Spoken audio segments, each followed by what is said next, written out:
to the hot hell darkness. Your room is ready, child. Enjoy your stay.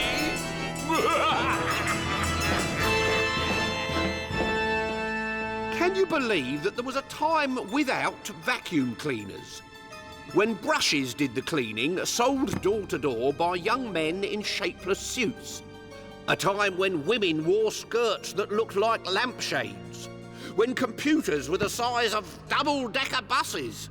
When there was no TV and reading was the most popular form of entertainment.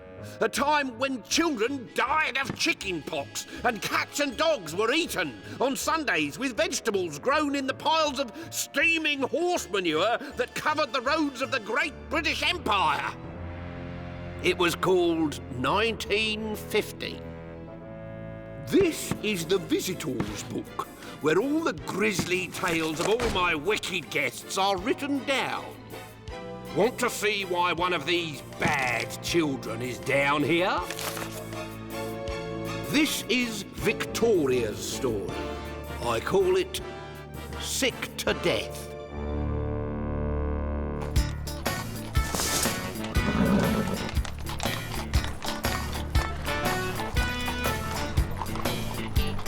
It was in the 1950s that Victoria Spew reached the difficult age of 11. To be frank, every age from 1 upwards had been difficult for Victoria because Victoria was a difficult child.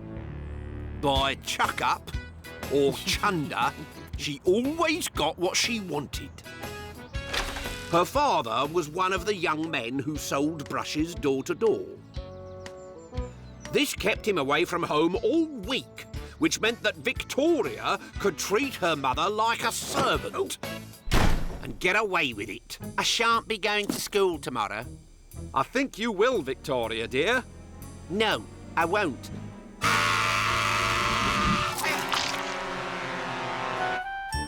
You see, Mrs. Spew had a weak constitution.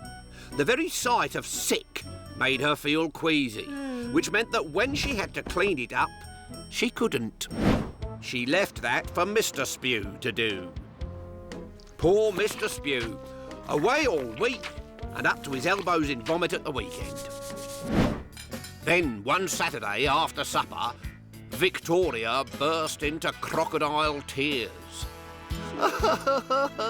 Oh, Daddy, have I done something to upset you? Is that why you haven't brought me a present this weekend? The thing is, Princess, Daddy's work's a little bit difficult at the moment. You mean you haven't got me a present because you're too poor? Victoria, you don't ask. Then I shall scream and scream and scream until I get one. Stop it! I can't take it anymore. You can't take it anymore. You're not the one who has to live with the stink. No, but I'm the one who has to clear it up. If you don't want to clear it up, then buy me one of those newfangled vacuum cleaners. Apparently they're marvellous at sucking up liquids. In case you hadn't noticed, I sell brushes. The vacuum cleaner is putting me out of a job. Then wake up and sell vacuum cleaners instead. Vacuum cleaners are sold by villains. There's more honour in selling horses' teeth. Oh, really? A vacuum cleaner salesman rang on our doorbell the other day. He seemed quite nice. He said it was a shame that a pretty woman like me had to live in a house that smelled of sick. And I suppose he told you that a vacuum cleaner would be the answer to all your problems. He did. Not only would it suck up the sick, but it was guaranteed to stop Victoria screaming as well. Oh, whoever heard of a machine that could suck the scream out of a person? I shall never have a vacuum cleaner in this house. Oh dear, I've already asked him to come back on Monday.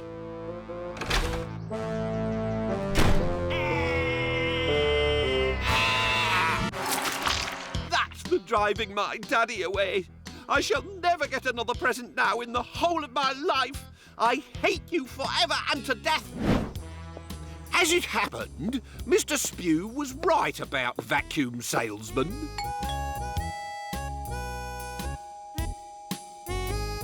When Hoshama Shark came back on Monday, he oiled his way through the door and didn't leave until he had relieved Mrs. Spew of 65 guineas for a Shark Deluxe vacuum cleaner with extendable nozzle for reaching those difficult-to-get-at places. And some of the places this vacuum cleaner would be going were very difficult to get at indeed. While he was getting into his car, who should Hoshama see but Victoria walking home from school? Hello, my little vacuum cleaner's friend. Go away. You're the nasty man who's killing Daddy with your vacuum cleaners. It's not your daddy I'm after, Victoria. What do you mean? Beware of the Shark Deluxe. It has a most voracious appetite and has been known to consume small pets and precious household objects. Budgerigars have been sucked through the bars of their cages. Rings have been torn off fingers. Even fingers themselves have occasionally been ripped from a hand, like popsicles from a baby's fist. I don't understand what you're saying. Oh, I think you do.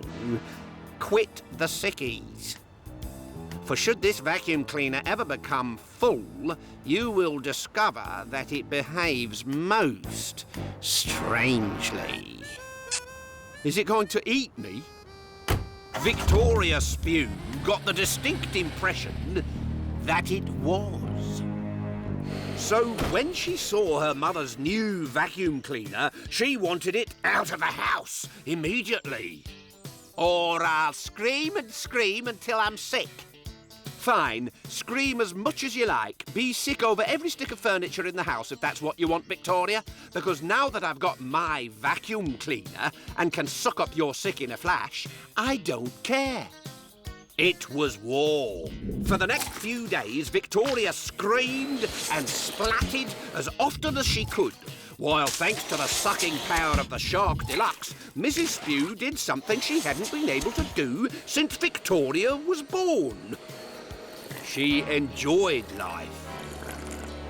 On the fourth day, Victoria was not feeling very clever when the vacuum cleaner suddenly stopped working.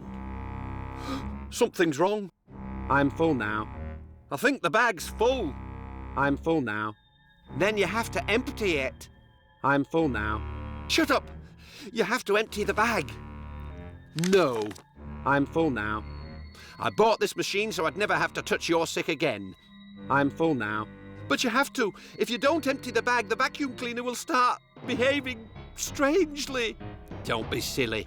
The man told me. The man also told me it would stop you screaming. But it hasn't done that, has it? I'm full now. I want that vacuum cleaner cleaned out now! Do as I say or I'll scream and scream until I'm sick, and this time you won't have anything to clean it up with except your own bare hands! Maybe I'm wrong. Maybe I've got room inside after all. For one small girl. Mommy! Help!